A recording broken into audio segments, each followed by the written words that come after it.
ಸ್ಥಳೀಯ ಜಿಲ್ಲಾ ಪಂಚಾಯತ್ ತಾಲೂಕಾ ಪಂಚಾಯತ್ ಚುನಾವಣೆಗಳನ್ನು ಸಕಾಲಕ್ಕೆ ನಡೆಸದೆ ಮುಂದೂಡಿದರೆ ಕಾನೂನು ಮೊರೆ ಹೋಗಿ ಹೋರಾಟ ನಡೆಸಲಾಗುತ್ತಿದೆ ಎಂದು ಕರ್ನಾಟಕ ನಿರ್ಮಾಣ ಸೇನೆ ಸಂಸ್ಥಾಪಕ ಸ್ವಾಮಿದಾಸ್ ಕೆಂಪನೂರ್ ತಿಳಿಸಿದ್ದಾರೆ.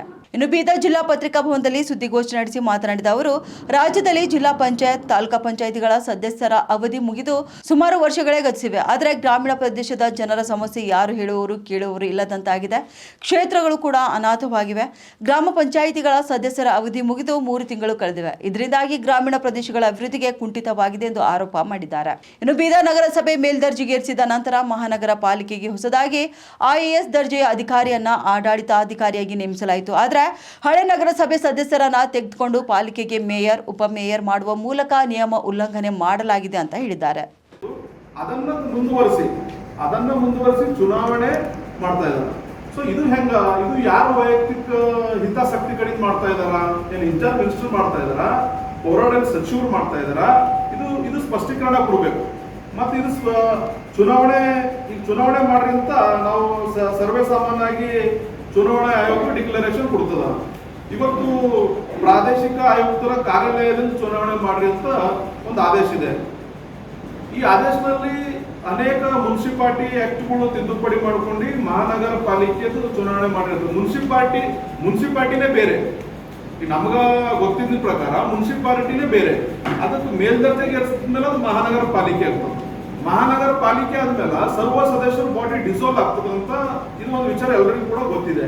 ಇನ್ನು ಇದಕ್ಕೆ 22 ತಿಂಗಳು, 30 ತಿಂಗಳು, 32 ತಿಂಗಳು ಕಾಲಾವಧಿ ಅದ.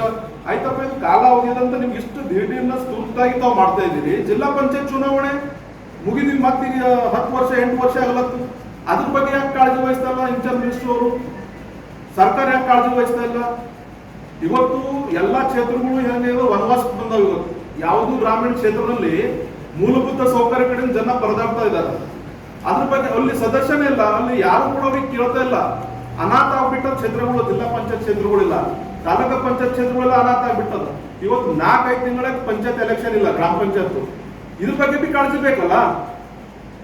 ಇದು ನಾವು ಸರ್ಕಾರ ಕೇಳ್ತಾ ಇದೀವಿ, DC ಅವ್ರಿಗೆ ಕೇಳ್ತಾ ಇದೀವಿ, ಇಂಚಾರ್ಜ್ ಮಿನಿಸ್ಟರ್ ಅವ್ರಿಗೆ ಕೇಳ್ತಾ ಇದೀವಿ. ಇದ್ರ ಬಗ್ಗೆ ಸ್ಪಷ್ಟನೆ ಕೊಡಬೇಕು. ಮತ್ ಮಹಾನಗರ ಪಾಲಿಕೆ ಚುನಾವಣೆ ಮಾಡ್ಬೇಕಾದ್ರೆ ಮಹಾನಗರ ಪಾಲಿಕೆ ಸರ್ಕ್ಯುಲರ್ ಬೇಕಲ್ಲ. ಮುನ್ಸಿಪಾಲಿಟಿ ತಿದ್ದುಪಡಿಗಳು ತಂದು ನೀವು ಮಹಾನಗರ ಚುನಾವಣೆ ಮಾಡ್ತೀರಂದ್ರೆ ಎಲ್ಲೋ ಒಂದ್ ಕಡೆ ಕಾನೂನು ತೊಡಕದ. ಇದರಲ್ಲಿ ಇದು ಕಾನೂನು ಉಲ್ಲಂಘನೆ ಆಗ್ತಾ ಇದೆ. ಮಹಾನಗರ ಪಾಲಿಕೆ ನಿಯಮಾವಳಿಗಳು ಉಲ್ಲಂಘನೆ ಮಾಡಿ ಚುನಾವಣೆ ಮಾಡ್ತಕ್ಕಂಥ ಒಂದು ಸನ್ನಿವೇಶ ಕ್ರಿಯೇಟ್ ಆಗಿದೆ ಅಂತಕ್ಕಂಥ ನಾವು ನಂಬ್ಕೊಂಡಿದ್ದೆವು. ಇದು ಹಿಂಗೆ ಮುಂದುವರೆದ್ರ ಈ ಚುನಾವಣೆಗೆ ನಾವು ಕಾನೂನು ಹೋರಾಟ ಮಾಡ್ತೀವಿ.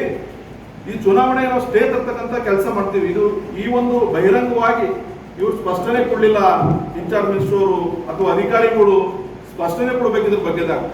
ಒಂದು ಮುನ್ಸಿಪಾಲಿಟಿ ಡಿಸಾಲ್ವ್ ಆಯ್ತದು, ಅದು ಮೇಲ್ದರ್ಜೆಗೆ ಮೇಲೆ ಎಲ್ಲ ಸರ್ವ ಸದಸ್ಯರು ತಮ್ಮ ಅಧಿಕಾರವನ್ನು ಕಳ್ಕೊಳ್ತಾರೆ. ಸೊ ಈ ಒಂದು ಮೇಲ್ದರ್ಜೆಗೆ ಏರಿಸಿದ್ಮೇಲೆ ಅದು ಸರ್ಕ್ಯುಲರ್ ಏನಾಯ್ತು? ಇವತ್ತು ಎಷ್ಟೋ ನೇಮಕಾತಿಗಳು 314 ಪೋಸ್ಟ್ಗಳು ಮಾಡಿದಾರ. ಅವ್ ನೇಮಕಾತಿಗಳನ್ನ ಆಗ್ಬೇಕಾಗ್ಯಾವ ಮಹಾನಗರ ಪಾಲಿಕೆಯಲ್ಲಿ.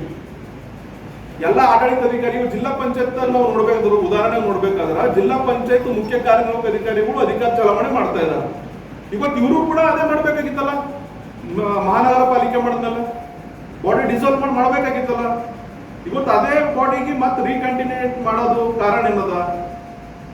ಇವತ್ತೇನಾಗ್ಯದ, ಜಿಲ್ಲೆನಲ್ಲಿ ಯಾವುದಕ್ಕೂ ಕೂಡ ಸ್ಪಷ್ಟೀಕರಣ ಇಲ್ಲ, ಹುದ್ದೆಗಳು ಸ್ಪಷ್ಟೀಕರಣ ಇಲ್ಲ. ಒಟ್ಟಾಗಿ ಮಹಾನಗರ ಪಾಲಿಕೆ ನಲ್ಲಿ ಏನ್ ನಡೀತಾ ಇದೆ ಅಂತ ಗೊತ್ತಿಲ್ಲ. ಈ ಮೇಯರ್, ಉಪಮೇಯರ್ ಅಧಿಕೃತವಾಗಿ ಮೇಯರ್, ಉಪಮೇಯರ್